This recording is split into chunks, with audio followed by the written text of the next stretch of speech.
Баршаңызға қайырлы күн, менің каналыма қош келіпсіздер. Ешқандай қайнатуды қажет етпейтін малина вареньесін және малинаны қысқа қатыратын боламыз. Міндетті түрде видеоны соңына дейін көріп, маған тіркелуді ұмытпаңыз. Ең алдымен малинамызды 3-4 мәрте жақсылап жуып аламыз. Малинаны қатырудан бастаймыз. Жақсылап жуылған малинаны кептіріп алып, бір ыдысқа тізіп шығамыз.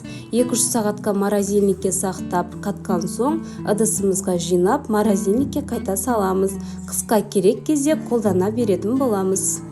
Ары қарай енді малинаның вареньесін жасауға кірісетін боламыз. Жақсылап жуылған малинамыздың үстіне қантын қосамыз.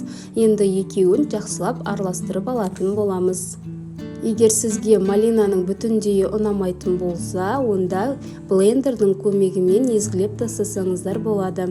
Ары қарай біз малинамызды 3-4 сағатқа холодильникке қанты ергенге дейін қалдыратын боламыз. Малинаның құрамында өте көптеген органикалық қышқылдар, витаминдерге өте бай.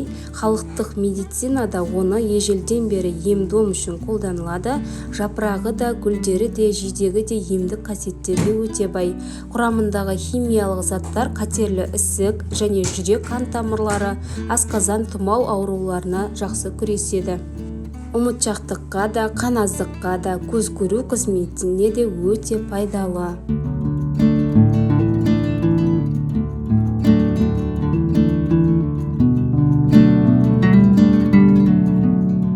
3-4 сағат өткеннен кейін біздің малинамыз бен қанты еріді. Енді оны біз арнайы осындай пластмасса ыдыстарға құйып, морозильникке сақтай берсек болатын болады.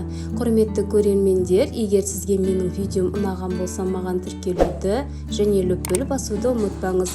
Менің арнамда апта сайын жаңа видеолар болады. Сол үшін қоңыраушаны басып қоюды ұмытпаңыз.